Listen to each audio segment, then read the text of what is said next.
Hola, muy buenas noches, bienvenidos, esto es Zona Franca. Estamos a 5 días de que el presidente electo Gustavo Petro llegue a la Casa de Nariño para iniciar con todo el trámite de sus reformas prometidas, entre las que se incluye algunas muy polémicas, especialmente las que están relacionadas con la fuerza pública. Su ministro designado de Defensa, el ex magistrado Iván Velázquez, ya dio puntadas de cómo van a ser estos cambios en el sector defensa, arrancando con la salida de la policía del Ministerio de Defensa, lo que fue calificado por el ex magistrado como una decisión tomada que no debería inquietar a nadie. El otro punto de debate tiene que ver con la eliminación del SMAT, que si bien el gobierno aún no confirma su disolución, Velázquez dice cómo funciona actualmente no puede continuar. Él, que fue un agudo crítico de la policía durante el paro y la pasada protesta social. Y es que sin duda uno de los temas que concentra la atención en el país es el de seguridad, y no solo por el debate político, sino por la necesidad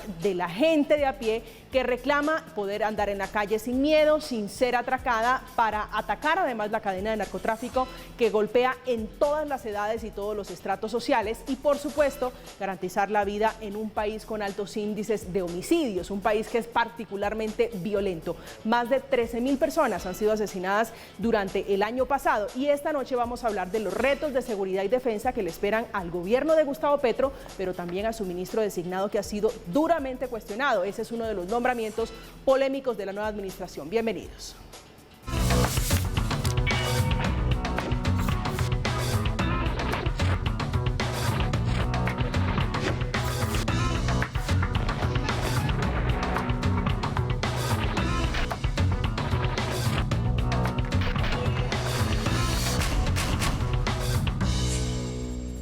Y es justamente el ministro de Defensa designado, Iván Velázquez, quien dijo que durante el gobierno de Gustavo Petro se dejará de usar términos como neutralizar, que es también una de las grandes polémicas, y se eliminará el servicio militar obligatorio. Se cambiará la concepción sobre las marchas y la protesta social.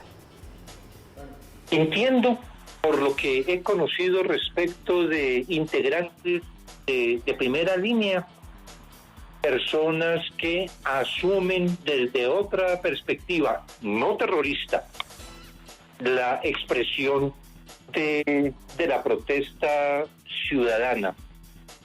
Me parece que ha habido algún exceso también en la Fiscalía al imputar a miembros de primera línea de manera indiscriminada el terrorismo. Esta noche ese es el tema de conversación en Zona Franca. Hemos invitado a Catalina Miranda, que es profesional en Relaciones Internacionales de la Universidad del Rosario, experta en temas de convivencia, seguridad ciudadana y defensa. Bienvenida, doctora Miranda, buenas noches.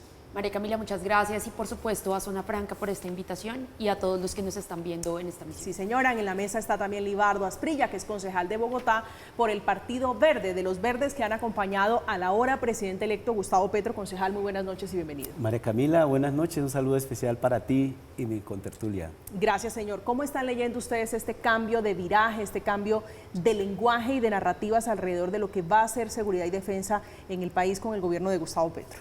Bueno, llega un gobierno de inclusión, un gobierno que tiene una mirada hacia los territorios, que los últimos tiempos los hemos llamado los territorios de la Colombia profunda, y eso tiene que cambiar. Esa es una manera de llamar, de estigmatizar a esa otra Colombia que ha sido la olvidada. Es una manera elegante de decirle Colombia profunda a las zonas olvidadas del país.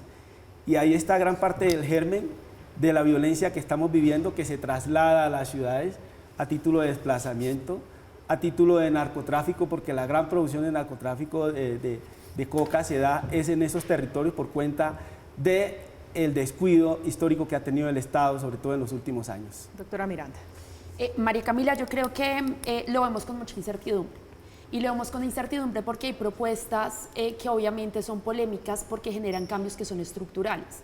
Ahora, eso no implica que los cambios sean necesariamente malos, pero sí necesitamos, sobre todo las personas que llevamos trabajando mucho tiempo en este sector, que hayan propuestas que tengan un contenido más técnico sobre cómo se van a hacer, porque pueden ser riesgosos. Entonces, por ejemplo, el traslado de la Policía Nacional a una nueva cartera implica nuevos recursos, pero también implica o entender si vamos a suprimir o no capacidades de la Policía Nacional que son en seguridad pública. Entonces, bienvenidos sean los cambios, pero bienvenidos sean los cambios que están basados en evidencia, en evaluación, en seguimiento y también en una metodología que permita entender cómo van a suceder. Es decir, ¿le preocupa el traslado de la policía del Ministerio de Defensa al Ministerio de Seguridad, Convivencia, Paz y Convivencia, que es así como lo van a llamar? ¿Cuál es la razón de fondo, digo, que hay allí detrás de esa inquietud? Yo creo que lo primero es que no es un debate nuevo. Esta propuesta de sacar a la policía del Ministerio de Defensa ya ha tenido antecedentes. Y la preocupación no es tanto que la trasladen, yo siento que eso no me incomoda necesariamente, sino la pregunta es cómo la van a trasladar, en qué momento. El Ministerio de Defensa desde el 2011 viene adelantando un proceso de planeación basada en capacidades supremamente exitoso, que tiene cosas que mejorar, por supuesto que sí, pero hay un área misional que se llama seguridad pública, y en la seguridad pública intervienen todas las Fuerzas Armadas, las Fuerzas Militares y la Policía Nacional, y han desarrollado capacidades que eso implica el uso de recursos, pero también de recurso humano y una serie de mecanismos para poder atender temas muy complejos en la realidad colombiana como narcotráfico, extracción ilícita de yacimientos mineros, secuestro, extorsión, terrorismo, entre otros. Entonces, la pregunta es cómo lo van a hacer, cuándo lo van a hacer y cuáles son las razones de fondo para hacerlo. Concejal Asprilla. Bueno, necesario que se dé el cambio, es urgente. Las cifras, Catalina, estabas comentando que es necesario que se dé el cambio, pero con evidencias hay las suficientes. La cantidad de víctimas de la violencia, la cantidad de personas desplazadas, ahí están las cifras, los indicadores no mienten. Un ministerio que se ha fortalecido en capacidades más para la guerra que para promover, impulsar la paz, la defensa nacional, la articulación con los territorios, con la gente en las ciudades. No hay esa sintonía, por ejemplo, de la Policía Nacional a través del SMAT. Se ha vuelto una fuerza beligerante. Pero este no es un país en guerra, concejal. Digo, hoy no estamos librando una guerra con el Clan del Golfo. Firmamos un proceso de paz. Es una guerra que se está generando desde el mismo entorno interno del país. O sea, nos estamos matando entre colombianos por cuenta de unos intereses que están centrados en el narcotráfico, y la corrupción es un elemento central que ha estado, o sea, hace parte de casi, yo diría que la estructura de este ministerio, y ahí se tienen que generar grandes transformaciones. La policía hay que darle un nuevo norte, de tener más sintonía, una policía más cívica que una policía beligerante. La beligerancia es para las Fuerzas Armadas, para el ejército, pero esa misionalidad no la está cumpliendo. Esta noche también está con nosotros Andrés Nieto, es analista e investigador en temas de seguridad, ex subsecretario de Seguridad durante la administración de Claudia López, administración que están dando. Andrés, muy buenas noches y bienvenido. Muy buenas noches, gracias por la invitación y un saludo a todas las personas que nos ven. Gracias, señor. ¿Cómo está leyendo usted el cambio de narrativa, el cambio de conceptos, entre otras cosas, sobre lo que va a hacer el SMAT, sobre los planes que hay con el nuevo gobierno en la Policía Nacional? Bueno, varios temas para tratar, pero el primero e importante, poder separar el concepto de seguridad nacional del de seguridad ciudadana. Este país ha estado en guerra muchos años, ese conflicto interno metió a todas las fuerzas en una sola bolsa. Pero una cosa es combatir el Clan del Golfo, el ELN, caparraptos y todos estos grupos armados, y otra la mirada que se necesita para combatir a la delincuencia del día a día en las urbes, hurto a celulares, bicicletas, y poner énfasis en violencia intrafamiliar, delito sexual. Son dos miradas distintas. La policía juega un papel fundamental, sin embargo lo clave aquí es tres premisas. Uno, se requiere que la policía, si bien pase por un proceso de transformación, es una transformación con la policía y no contra la policía, y eso tiene que ser claro. Lo segundo, no se puede seguir achacando todo el problema de seguridad a la policía o a las fuerzas militares, porque es que aquí tenemos que hablar de un sistema de seguridad, convivencia, justicia y derechos humanos. Cuando hablamos del déficit de policía del 39% en todo el país, estamos hablando que también en jueces y fiscales tenemos un déficit. El estándar internacional es de 86 por cada 100.000 habitantes y Colombia tiene 11. La justicia está fallando y eso no permite unas condiciones de seguridad. Y si nos vamos a la crisis carcelaria, vemos que el problema es de todo el sistema. Pero vamos a algo para ponerlo en cifras y en términos económicos de cuál debe ser la mirada social de la seguridad. La seguridad es una consecuencia y no una causa, y ahí es donde siempre fallamos. Porque si algo no funciona en términos de educación, vivienda, empleo, salud, se convierte en un problema de inseguridad. Vamos al tema económico. Es decir, yo robo porque tengo hambre, porque necesito comer. Quizás hasta allá no, y eso está comprobado, pero sí hay un tema económico claro. Hoy una persona que roba un teléfono celular al día gana hasta 2 salarios mínimos legales vigentes. Pongámoslo en dato oficial. Por cada celular que un ladrón rapa en la calle, le pagan entre 80.000 y 600.000 pesos, dependiendo la gama del celular. Si solo robara uno, no necesita robar 3, uno, y solo trabajara de lunes a viernes, quiere decir que a la semana son 500.000 pesos si le dan 100.000, un celular promedio. Al mes 2 millones de pesos. Yo no puedo tener un país donde la ilegalidad no sea fructífera y donde el joven, una persona, quiera tener otra oportunidad de empleo cuando es mucho más fructífero delinquir. Eso en términos de seguridad ciudadana. Pero quizás lo que hoy debe interesarnos, adicional a la seguridad ciudadana, es la seguridad nacional. ¿Cuál va a ser la mirada contra el narcotráfico? Esa es la gasolina hoy. No se trata solo de hablar de ELN, de disidencias. ¿Por qué? Porque nos dimos cuenta que las FARC no eran el problema de este país. Porque hubo un proceso de paz y continuamos hoy con problemas de orden público en todo el territorio nacional. El ELN tiene presencia en 23 de los 32 departamentos, 2.632 hombres en armas, 2.500 adicionales en redes de apoyo, disputa en 25 municipios entre el ELN con la segunda Marquetalia, con las disidencias, para quedarse con el negocio del narcotráfico que el gobierno saliente nunca pudo combatir, nunca pudo. Al punto que hoy tenemos una disminución del 7% en hectáreas de cultivo de cocaína, pero un aumento del 8% en la producción. Eso quiere decir que seguimos con una mirada de los 70s, de los 80s, y que esa definitivamente no es la salida. Hay que innovar en seguridad. Sí, doctora Miranda, a propósito de lo que dice el doctor Nieto, de la mirada nacional sobre lo que va a ser el eje de defensa, ¿cómo le suena a usted el nombramiento del exmagistrado Iván Velázquez al frente de la cartera de Seguridad y Defensa? Acá hay que decir algo, y acá yo vuelvo con el argumento de la necesidad de tecnificar el sector. Y es que parece, salvo con algunas excepciones, que la cartera de defensa siempre trae personas que son un poco externas al sector. Cuando al interior, y las personas que hemos trabajado directamente con el sector lo sabemos, hay gente maravillosamente exitosa. Eso no quiere decir que sea malo necesariamente. Yo creo que la agenda que propone el nuevo gobierno con este nombramiento es clara y es una lucha contra los escándalos de corrupción que hay al interior de las fuerzas. Pero es que las fuerzas no solo son la corrupción, y la corrupción no es solo de las fuerzas, sino es de todo el país. Al interior de las fuerzas hay cosas supremamente técnicas que requieren un conocimiento muy especializado. Doctrina, talento humano, pie de fuerza, las empresas que giran en torno a las fuerzas militares, a la Policía Nacional, el retiro, los temas relacionados con, por ejemplo, género. Todo esto está ya desarrollado por las fuerzas y esto necesita un conocimiento supremamente específico que ha venido desarrollando el sector y que tal vez una forma de dignificar la función pública al interior del sector defensa y seguridad es empoderando a las personas que ya han venido desarrollando un conocimiento muy específico. Pero no logro leerla. ¿Le gusta o no le gusta el nombramiento de Iván Velázquez? Yo no me atrevo a decir si es bueno o es malo, porque yo creo que también hay que darle la oportunidad de que ejecute el plan que tiene. Hay que mirar lo que se viene a futuro, lo que se viene en el Plan Nacional de Desarrollo, qué va a proponer su equipo técnico, con el que a propósito pues no sabemos quién es o no sabemos quiénes son.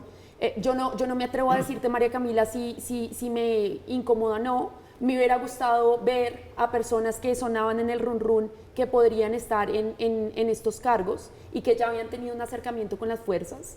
Las fuerzas, uno para poder trabajar necesita generar confianza, necesita conocer cómo funciona su idiosincrasia y pues de pronto eso va a ser algo muy retador para el nuevo ministro, pero pues nuevamente yo creo que hay que darle la oportunidad y hay que tener paciencia para que gestione y ejecute sus políticas, pero interesante ver también gente que haya tenido mucha experiencia en el sector acá. Concejal Asprilla. Si hay un acierto de las designaciones que ha dado Gustavo Petro últimamente es el de Iván Velázquez. Me parece el principal. Iván Velázquez, por todo su historial, nos muestra que era la persona más idónea, una persona que toda su vida profesional se ha dedicado a combatir la corrupción. Ya lo mostró en Guatemala, lo mostró en la Comisión de la Parapolítica, aquí en la Corte Suprema de Justicia, en Antioquia, como procurador, como director de fiscalías. Ha fieles muestras de su lucha y su combate permanente a la corrupción. Y qué bueno que le llegue a un ministerio que es el segundo en presupuesto más grande del tamaño presupuestal más grande del país. 42 billones de pesos, billones con B. Esos son en dólares, equivale a más o menos 10.000 millones de dólares. Y uno mira la inversión, la ejecución de recursos del Ministerio de Defensa versus resultados. Lo que estamos viendo aquí es lo que hemos visto en los últimos años, es toda una economía de guerra, pero una guerra que no muestra unos resultados en términos de cuidado de vidas. Aquí los civiles son los que están poniendo la mayor parte en esta guerra que hemos llamado en el conflicto interno. Permítame interrumpirle, pero yo estoy en desacuerdo. Uno no puede pensar que la economía del sector defensa ha sido exclusiva para la guerra. Y ahí es cuando uno tiene que mirar las capacidades que ha desarrollado la fuerza pública para proteger a la población. La Policía Nacional, por ejemplo, tiene... 900... concejal, la Policía Nacional, por ejemplo, tiene un programa 900 líderes de asesinados. guardabosques. ¿A esa la llamas protección? Pero vamos, 40 policías asesinados en lo que va del año y eso también nos tiene que doler. 30 millones de hectáreas desprotegidas de los territorios étnicos de Colombia. Por eso es importante que la persona conozca, la persona que entra o aprenda medio millón de víctimas del conflicto. La policía tiene 800.000 víctimas del conflicto armado. El Ejército Nacional ha construido en los últimos años, los últimos 30 años, no lo ha hecho. 800.000 si eso no es una política social de la ¿Dónde están los resultados? Hay una situación ahí conflicto con Venezuela, que es importante poner sobre la mesa, Doctor y es que lastimosamente siempre terminamos debatiendo sobre la fuerza pública, y la fuerza pública es la que se ha echado al hombro este país. El problema ha sido de visión del gobierno. No es posible que se siga pensando que la gobernanza y la gobernabilidad es llevar solo militares, pero hay que resaltar lo que han hecho nuestras Fuerzas Armadas en este país, donde el Estado no llega. Hay puntos donde no hay una escuela, donde no hay un acueducto, donde no hay Estado. Pero hay una gobernanza. Esa es una cara, pero la otra es la cara de militares que son corruptos, de militares que se han corrompido. Total. Y que sí están en la nómina de grupos que hay una situación súper complicada que además tiene que pasar por dos miradas. Uno, evidentemente el país refleja unas miradas y unas acciones de corrupción que se reflejan también en todas las instituciones, no solo en la fuerza pública, sino en todo el Estado. El policía o el militar, antes de ser policía o militar, es colombiano, y lastimosamente este país naturalizó la corrupción, y ahí está el problema. Dos, hay que resaltar el nombramiento que se hace, pero hay también que ver que el sector defensa y seguridad tiene unas particularidades legislativas y fiscales que requieren de cuidado. Por ejemplo, el tema de los fondos de seguridad, Fonsecon, los Fonset, las instancias como el Consejo de Seguridad o el Comité de Orden Público. Hoy, poder sacar la seguridad ciudadana del Ministerio de Defensa, que es una necesidad de este país, para lo que dice el concejal, poder proteger, pero tampoco desconocer lo que ha avanzado el Ministerio y nuestras instituciones en ello, es pasar por reformas que pasan por revisar uno a uno más de 70 normativas hoy en este país. Y eso no es tan fácil como salir a decir saco a la policía de un lugar y la meto en otro, o desconocer lo que sí se ha hecho bien. Pero déjeme detenerme, profesor Nieto, en el punto de Iván Velázquez, que creo yo que es muy significativo el nombramiento por lo que él ha significado, por lo que él ha dicho en el pasado. Este nombramiento significa que van a barrer con la corrupción. Digo, él es un hombre que se ha dedicado a eso, a investigar la corrupción, a investigar la parapolítica, ha sido enemigo, digo, en términos no precisos, de Álvaro Uribe Vélez y de un sector opuesto al que él representa, que es el sector de izquierda del hoy presidente Gustavo Petro. ¿Cuál es el mensaje de fondo que hay detrás del nombramiento del magistrado Iván Velázquez como ministro de Defensa? Evidentemente tiene que ir a esos nichos de corrupción. Pero insisto en que la corrupción en este país está neutralizada, que no está solo en la fuerza pública. Y eso hay que dejarlo sobre la mesa. Dos, hay un nivel también de tranquilidad, hay algo que funciona con este nombramiento. No es una persona que esté en contra de la fuerza pública, que era uno de los grandes miedos. Y él no va a llegar a acabar con una institucionalidad que finalmente es la que sostiene el país de muchas formas. Pero tres, y ahí sí hay que hacer una advertencia. Hay que tener mucho cuidado en esa separación entre seguridad ciudadana y seguridad nacional. Porque si no vamos a caer en otro error, y es quitar la autoridad de nuestra policía. ¿Y a qué vamos con esto? Si fuéramos Suiza, sería maravilloso poder avanzar hacia otra mirada. pero tenemos territorios donde nuestro policía es el que prácticamente tiene que hacer también de comisario de familia, de inspector de policía, tiene que atrapar al que se acaba de robar una cabeza de ganado con abigeato, pero si se mete el clan del Golfo también tiene que combatirlo. El problema de nuestro país es coyuntural y de raíz, y lastimosamente es la policía la que siempre resulta en el ojo del huracán. Vamos a ponerlo en el tema de la protesta social. Siempre terminamos diciendo, claro, hay un abuso de fuerza y hay que revisar los protocolos, pero el problema de la protesta social no es un problema de seguridad ciudadana, es un problema de derechos humanos.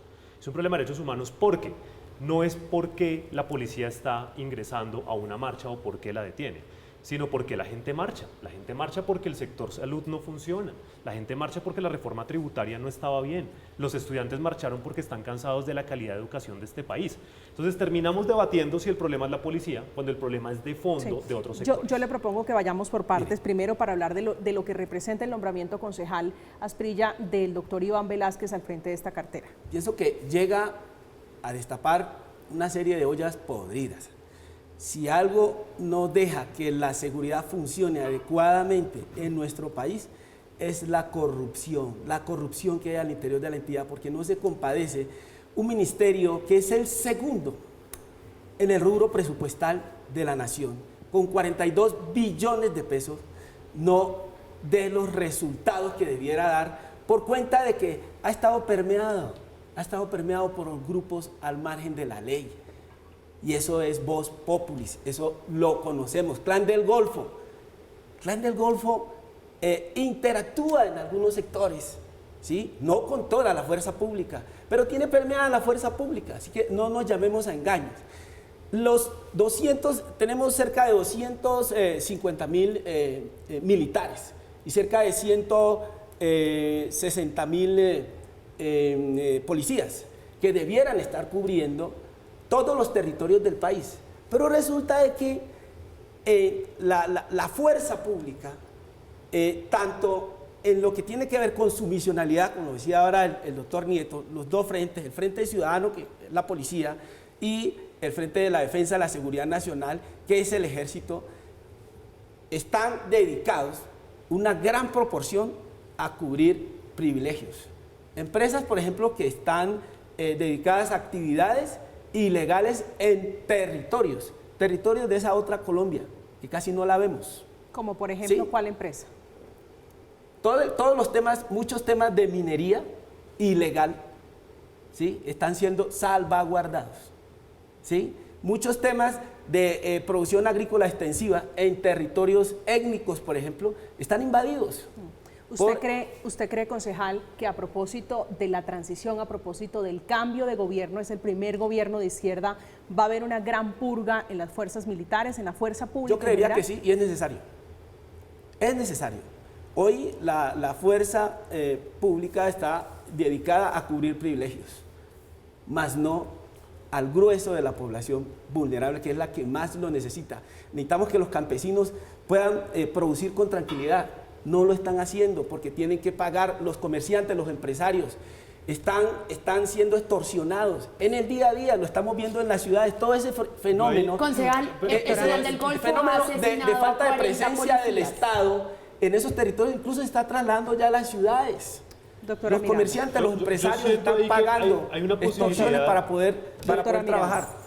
El clan del Golfo, es decir, si el argumento suyo es que la fuerza pública está protegiendo estos intereses que muchas veces en territorio están administrados por estos grupos armados organizados o grupos de delincuencia organizada, pues entonces, ¿por qué están asesinando indiscriminadamente a policías? Por la espalda, porque eso es lo que están haciendo. Los hechos de corrupción los hay. Esas son las consecuencias. Y no hay que negarlo. Pero entonces, ¿por qué una bandera anticorrupción en el Ministerio de Defensa y no en todos los ministerios? Porque es que yo comparto la visión de Andrés, la corrupción es estructural a absolutamente toda la sociedad colombiana, lastimosamente. Y el hecho de que esté exclusivamente en el Ministerio de Defensa, pues, es importante. Sí, pero da un mensaje doloroso para la fuerza pública, porque es que la fuerza pública también ha logrado cosas muy importantes en la sociedad colombiana. Sí, nos muestran los trofeos cada vez que matan a un capo, pero no se acaba el narcotráfico. Pero eso está mal, matar capos del narcotráfico, darlos de baja, ¿eso está mal? Sí, ahí sí hay una situación que nosotros tenemos que plantear. Y es que yo insisto que no es culpa de la fuerza pública solo. es un tema de mirada de gobierno. Es un tema de mirada de gobierno porque se le ha pedido a la fuerza pública que hace caso, que dé de baja a unos líderes, a unos alias, como si fuera todavía la guerrilla de los 70s y los 80s. Como si ese fuera el fin. Y esto no puede seguir así, es que ya lo sabemos. Lo que pasó con Gentil Duarte, luego viene alias Mordisco, hoy hablamos de alias Calarcá. Y el problema es Pero entonces ¿cuál lo es la que solución, hablamos... Andrés? ¿Dejarnos delinquir y no perseguir delincuentes? No, lo que hay que hacer es de raíz saber qué está pasando y eso no es solo el Ministerio de Defensa. Yo insisto, ¿cuál es la mirada contra el narcotráfico? Aquí ya nos dimos cuenta que no podemos derrotarlos militarmente. Está creciendo el narcotráfico. ¿Qué vamos a hacer con el narcotráfico, que es la gasolina de todo? Pueden acabarse hoy todos los líderes que están y todos los alias y va a llegar alguien a coger ese mercado. Y eso es porque este país no ha decidido exactamente qué hacer, porque quizás esto es una acusación muy dura, pero este país, lastimosamente, la clase alta política y económica vive todavía el narcotráfico. El y gran le conviene combustible, el conflicto. Entonces, el gobierno no puede ser servil a eso. El nuevo ministro va a tener un papel fundamental en la búsqueda de la corrupción, por supuesto. Pero también, como lo dice aquí la doctora, tiene que ir a todos los sectores. Y a todos los territorios. Y a todos los territorios, porque uno dice, ¿qué pasa con el sector agricultura? ¿Dónde están las soluciones de vivienda en este país? Y entonces la solución es ir y mandar policías o militares a que no los maten. La vida es sagrada también. Claro, son familias que hay detrás. Yo quisiera, concejal Asprilla, preguntarle, me gustó mucho una frase de la doctora Miranda sobre la confianza y la relación institucional que debe, por supuesto, reconstruir el hoy ministro designado Iván Velázquez. Una relación que ha sido agria, una relación que ha sido tensa con un presidente hoy que en el pasado, siendo oposición, tildó incluso al generalato de corrupción, de estar en la nómina del Clan del Golfo, entre otras tantas cosas en el marco de la protesta social. Quiero leerle un trino que es el siguiente. Agradezco al presidente Gustavo Petro la muy honrosa designación que me ha hecho como ministro de Defensa. Haré cuanto esté a mi alcance por corresponder a su confianza y ayudarle a construir ese país con el que tanto hemos soñado. Pero hay unos trinos del pasado, él hablando de la policía, sobre todo en la protesta social, muy crítico, muy duro en la protesta social contra la policía. ¿Cómo va a ser ese camino para reconstruir la relación, lo que hoy parece roto, lo que hoy parece quebrado? Pienso que es la misma legitimidad que le da su trayectoria y el entendido de que va a llegar a combatir de plano unos escenarios que, ya lo he comentado aquí, escenarios de corrupción que es muy fuerte en este ministerio. Eso le implica de entrada, desde ya, un respeto, un reconocimiento y una valoración por todos los altos, medianos y bajos oficiales, si así se puede denominar, en la interacción que deben tener con él, bajo el entendido de que todos debemos andar hacia un mismo lado para contrarrestar este fenómeno de la corrupción que ha permeado esta institucionalidad. No quiere decir que todos los policías, todos los soldados, los generales, los coroneles son corruptos. No, es una minoría, pero esa minoría está haciendo daño. Y en ese sentido, como la mayoría es la que quiere la legitimidad de la institución, esa legitimidad por la cual todos van a luchar, van a reconocer en este nuevo líder el trabajo que con inteligencia colectiva tienen que hacer para que esa fuerza pública goce de ese amparo y que pueda estar rodeando a todos los ciudadanos en todo el territorio nacional, indistintamente de dónde se encuentren, si en la Colombia profunda o en las grandes urbes. Doctor Nieto. Yo siento que es acertado el nombramiento. Ahora solo hay un pequeño problema. Las expectativas tan altas que tenemos, señor ministro, no nos defraude. Necesitamos organizar las fuerzas, pero necesitamos también cuidar las fuerzas. Y esto requiere un proceso de reconciliación, ni siquiera es un cambio de imagen. Y el proceso de reconciliación pasa por asumir dónde hubo exceso, qué pasó, por ejemplo, en el paro en Cali, qué pasó en situaciones que hoy están en veremos. Pero yo insisto de lado y lado, digo, porque hubo excesos de lado y lado, excesos de la policía y excesos de civiles que se les fue la mano quemando policía y decapitando personas. Y que no se pueden permitir. Pero adicional a eso, eso nos lleva a un debate más de fondo, y es qué nos pasa en esta sociedad. ¿Qué le pasa a alguien que cree que por tener un uniforme puede atacar a un ciudadano? ¿Y qué le pasa a un ciudadano que puede creer o que tiene el derecho de prender un CAI con 15 policías adentro? O sea, aquí lo que nos pasa es que terminamos debatiendo en la punta del iceberg cuando el problema es de raíz y de fondo. El problema es de una policía que tiene que mejorar sus pagos para que pueda tener mejores ingresos, para que pueda tener mejores relaciones, para que pueda responder con mejor motivación. No, y evitar de tajo, digo, porque eso es algo que está asociado, mal salario, lastimosamente, con corrupción. Cosa En muchos que casos. no es justificable, pero sí hay que ponerlo sobre la mesa. En un país como Colombia necesitamos que nuestra policía sea la mejor paga, que tenga las mejores condiciones, que tenga las posibilidades de reconciliación, pero algo que sí depende del ministro, cambiar la forma en que se mide a los policías.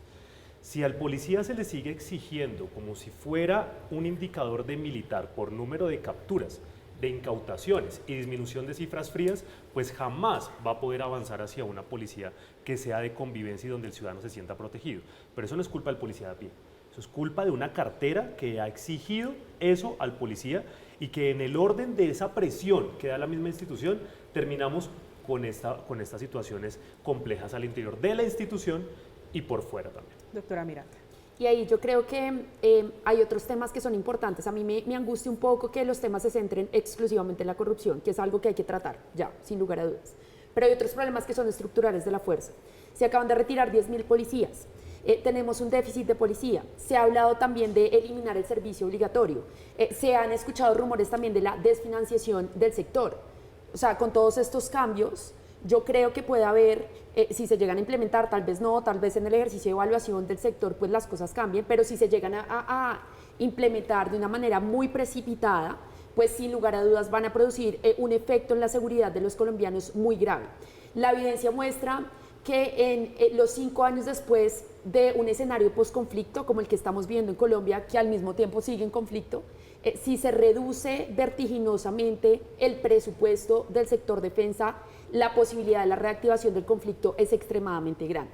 Entonces, mi sugerencia es esta: la corrupción es un tema que hay que tratar definitivamente. Sí, el ministro seguramente va a jugar un rol fundamental en esto, claro que sí, porque tiene la experiencia para hacerlo, pero no es el único y tampoco está en lo más importante.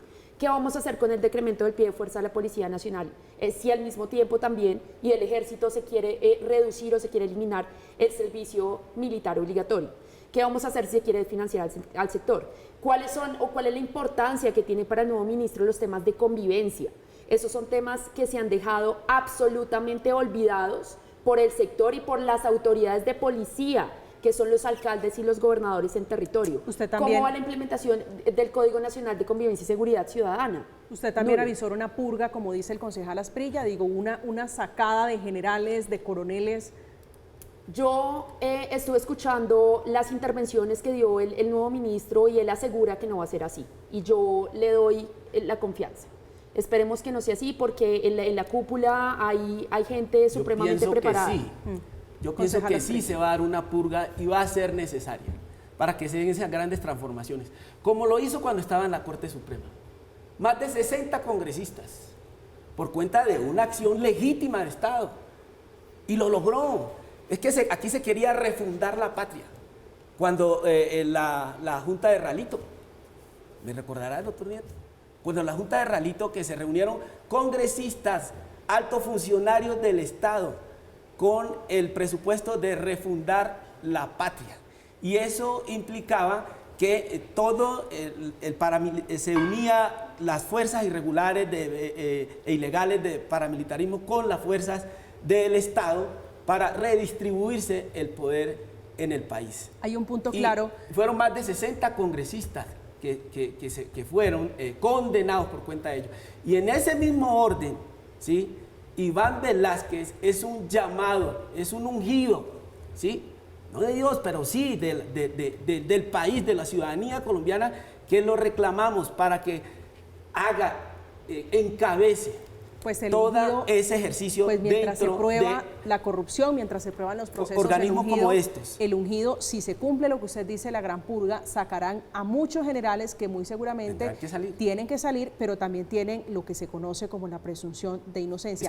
Hay un punto muy importante, concejal, sobre el déficit de policía y lo que generaría, es decir, una desbandada, unas bajas que provocarían una inestabilidad en la seguridad. ¿Usted lo lee de esa manera? Mire, yo le propongo una ecuación. Señor.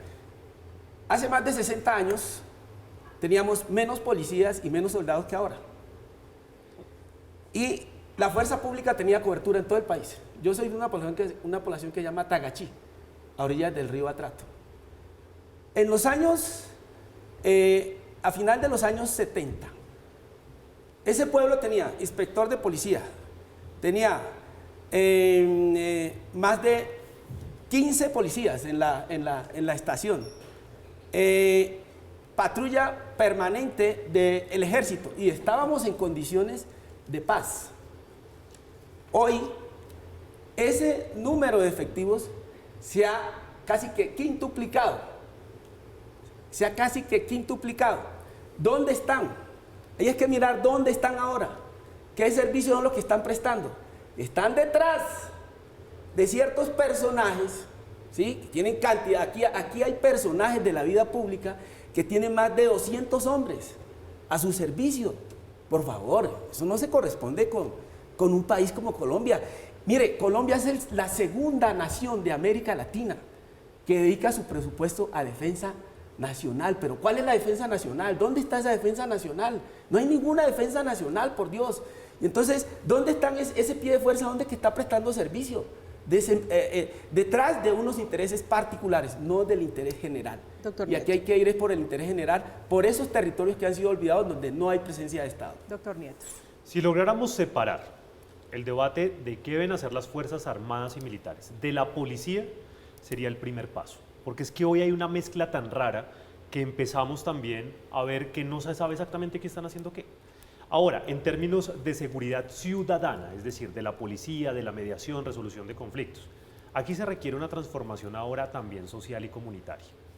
Y es porque, vamos a ponerlo también en datos, solo en el 2021 y con el promedio de los años pasados, solo en Bogotá, una capital que está por fuera de los grandes puntos como el Catatumbo, como el Putumayo y demás, de conflicto, se recibieron 423.000 llamadas en la línea 123 de personas que pedían un policía sin necesitar un policía.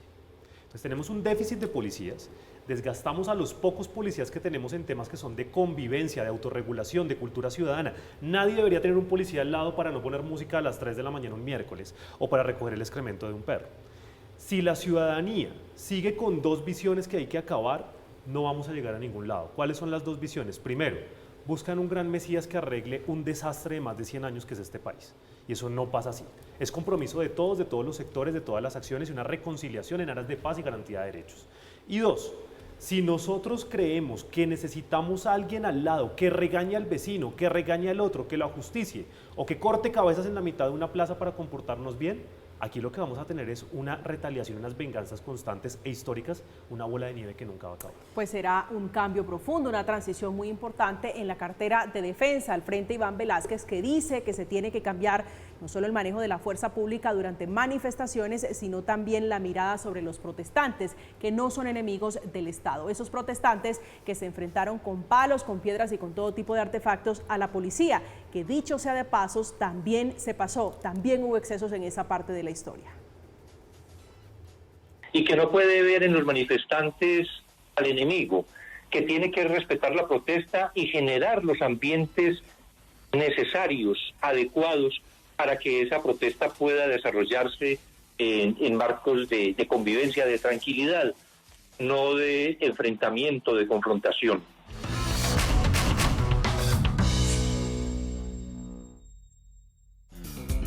Y a propósito de violencia, a propósito de defensa, en las últimas horas se conoció una carta desde Estados Unidos enviada por Dairo Antonio Bucio alias Otoniel, quien fuera el máximo jefe del Clan del Golfo, ahora extraditado, pidiéndole a Petro un diálogo, una pista para entrar a dialogar y a su Clan del Golfo frenar el plan pistola contra la policía. Concejal, ¿cómo cree usted que van a ser esos diálogos? ¿Cómo cree usted que van a ser esas grandes conversaciones que van a comenzar en su región, en el Pacífico, en el Chocó? Por supuesto, yo pienso que un elemento inicial para los diálogos, sobre todo los diálogos en esas regiones, recomponer la presencia del Estado, tienen que partir de conocer el informe de la Comisión de la Verdad. Ahí está todo evidenciado, lo que se ha vivido. Están todos los relatos de los actores del conflicto, con pelos y señales, con detalles. Y la única manera es que aquí nos sentemos todos a dialogar sobre lo fundamental. El diálogo es clave, indistintamente de con quién se esté dialogando. Puede ser el peor delincuente, con él también se dialoga. Y la Comisión de la Verdad, el padre de Ruth y todo el equipo de los delegados, comisionados, dialogaron con todos los actores, hasta con la fuerza pública. Y esto que yo le estoy diciendo es parte de las evidencias que muestra la Comisión de la Verdad. Por eso mi indignación es más con los mismos servidores públicos que tenían a cargo una misionalidad, las armas, el poder que le da el Estado para que defiendan a la ciudadanía y no lo hicieron en debida forma. Pero esta es la oportunidad para hacerlo. En el marco de la Comisión de la Verdad está la línea de acción, están los lineamientos específicos para trabajar y ponernos de acuerdo y delimitar una línea de trabajo al respecto para conseguir la paz definitiva con todos los actores. Doctora Miranda. Sobre la paz total, yo aún no he logrado entender muy bien cómo se pretende hacer. Entiendo el objetivo y creo que es un objetivo loable, pero el cómo me cuesta un poco entenderlo todavía. Y en los cómo uno se pregunta, ¿esto va a implicar que haya un cese completo de hostilidades? Es decir, que la fuerza pública deje de operar contra objetivos de alto valor que sin lugar a dudas le han hecho un daño enorme a la sociedad colombiana. Esto va a implicar también que la extracción ilícita de yacimientos mineros se fortalezca y con eso el envenenamiento de los ríos de nuestro país, que crezcan más los cultivos ilícitos en el país. ¿Qué significa eso? Tal vez las respuestas todavía no existen, pero yo creo que eventualmente, y aprovechando que la posesión es pronto, esas respuestas tienen que empezar a conocerse, porque obviamente eso va a tener unas implicaciones muy de fondo en la seguridad nacional, en la seguridad ciudadana y en la seguridad pública del país. Durante el proceso de paz con las FARC se habló de los sapos que se tenía que tragar el país, la fuerza pública en particular, cuando se sentaron a negociar el Estado, no el gobierno de Juan Manuel Santos, sino el Estado colombiano. ¿Cuál cree usted, doctora Miranda, que van a ser esos sapos que se tendrá que tragar la fuerza pública en esta oportunidad? No sé, porque insisto nuevamente, creo que no hay claridad sobre cómo va a ser esto. Seguramente si hay un cese de hostilidades, ese va a ser un sapo enorme que se tiene que tragar la fuerza pública. Hay algo muy interesante del proceso de paz que se llevó en La Habana, y es que el Estado como tal y la fuerza pública no tuvieron un impacto en detrimento del sector. Y siento que eso es una experiencia muy importante y muy loable, que seguramente los procesos de paz, porque yo imagino que van a ser múltiples, puede adaptar el próximo gobierno.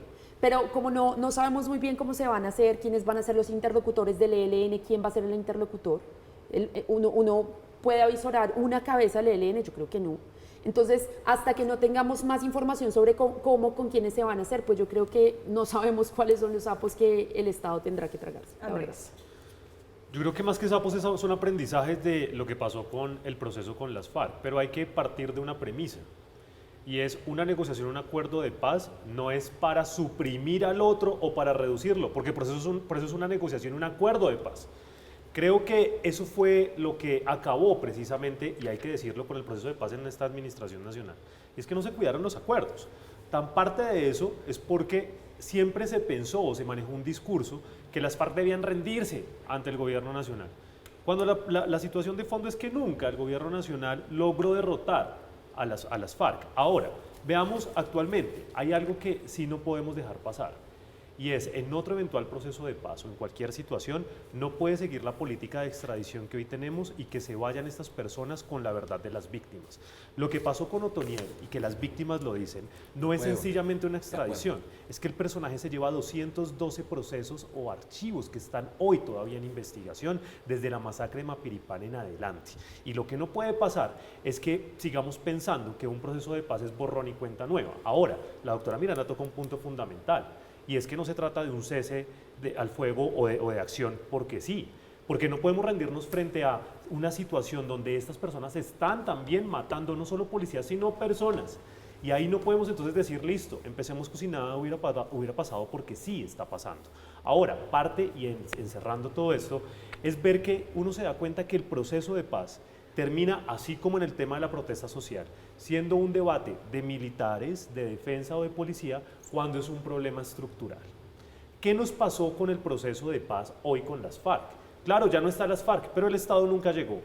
Y como nunca llegó el Clan del Golfo a ocupar el mismo espacio que tenía las FARC. Perdido. Un cuatrienio perdido porque se pensó y se vendió que el gran monstruo de este país eran las FARC, cuando el problema es el narcotráfico, la corrupción, y todo termina echándoselo al hombro de la fuerza pública. Eso no puede pasar. O sea, de verdad, este país lo sostiene la fuerza pública, cuando de fondo es un Estado que no responde. Si el Estado hubiera llegado a esos municipios, solo por ejemplo, cuando hablamos de disidencias, hoy están en presencia de 119 municipios, que se suponía ya no deberían tener ningún grupo armado, pero el Estado no llegó en 4 años.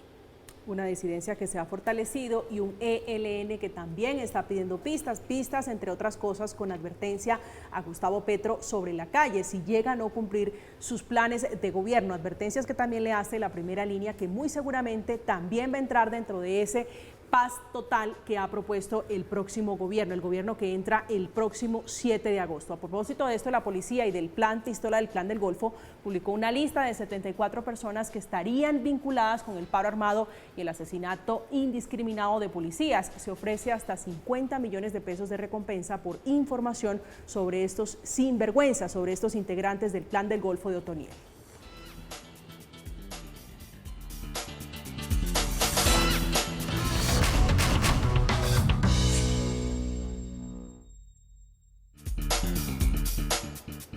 Estamos de vuelta, estamos en Zona Franca hablando de la fuerza pública, hablando de seguridad y defensa. Concejal, quiero preguntarle, ¿usted cómo cree que va a terminar esta discusión? Hay quienes dicen que esto va a terminar en una politización de la fuerza pública a propósito de los grandes debates que hay alrededor. Yo veo que al contrario, la fuerza pública va a tomar su rumbo institucional y de legitimidad y de transparencia que debe asumir. Durante este gobierno creo que se va a dar una retoma de lo que ha sido el acuerdo de paz. Recordemos que solo en un 37% las disposiciones que se establecieron en el acuerdo de paz, digamos, tuvieron algún avance durante este cuatrienio. Creo que fue un cuatrienio perdido en el avance del acuerdo de paz, y este gobierno lo va a recomponer con todos los actores. Porque es que no se puede repetir estos hechos de violencia que se vieron en el pasado, donde 45% de los asesinatos comprometían a paramilitares, un 27% comprometían a las guerrillas, y aterrador, pero hay que decir las cifras, reconocerlas, un 12% correspondían a la misma fuerza pública. Las fuerzas beligerantes del Estado que debían estar en defensa de la ciudadanía no correspondieron a ello, y yo pienso que este cuatrienio es la gran oportunidad para avanzar en ese diálogo, pero siempre reconociendo un instrumento fundamental, que es el informe de la Comisión de la Verdad. Y allí el capítulo étnico, que ha tenido cero avances, tiene que tener un elemento fundamental, porque el 33% del territorio, ustedes recuerden que hacen parte los territorios étnicos, y allí son 17 macroregiones donde están muchos proyectos e iniciativas de emprendimiento, de desarrollo empresarial, que están circundados por la violencia, y hay que generar dinámicas de inclusión, y yo creo que en esta oportunidad se van a dar a partir de los emprendimientos y el apoyo a toda la dinámica productiva del sector rural en el país. Doctora Miranda, su conclusión. Lo primero que yo diría es que la seguridad en un país como Colombia es una condición obligatoria y necesaria, y que debilitar a la seguridad en Colombia va a tener impactos supremamente graves en todos los colombianos. Entonces, para mí, la seguridad y el desarrollo socioeconómico del país son siameses y no se pueden separar. Y esto implica que propuestas que son polémicas, que seguramente son buenas, pero que se implementen de una manera muy precipitada, como quitar el servicio militar obligatorio, trasladar a la policía a otro ministerio, desfinanciar al sector defensa, desmontar el SMAT, etcétera, pueden tener repercusiones en política pública, pero también en el bienestar del colombiano muy grave. Y la tercera invitación que yo hago es a que se conozca cómo funciona el sector y las buenas prácticas, que son muchísimas, y construir sobre lo construido para mejorar el bienestar de los colombianos. Doctor Nieto. 3 puntos fundamentales. El primero, toda reforma bienvenida, todo proceso de lucha contra la corrupción bienvenido, es necesario, pero no es solo en el sector defensa, es en todo el país. 2, fundamental, separar seguridad nacional de seguridad ciudadana y una línea clara contra el narcotráfico que dé golpes contundentes, pero que no sea la de los 80s, donde la ciudadanía queda en la mitad, sin garantías ni derechos humanos. Y la última, no menos importante, todo se hace con y no contra. Hay que dejar los discursos de odio de todas las partes. Ni la policía es la mala, ni la ciudadanía es la mala, ni las fuerzas militares son las malas. Aquí construimos todos. Reforma al sector sí, pero con la policía, no contra la policía, y siempre en garantía de derechos humanos. Lo último y no menos importante, que es transversal. Todo proceso de paz siempre será más benéfico, más en un país donde ya se demostró que no se puede derrotar militarmente porque sigue siendo el demonio del narcotráfico lo que afecta a todas las comunidades, pero siempre con los aprendizajes de lo que ya tuvimos con las FARC.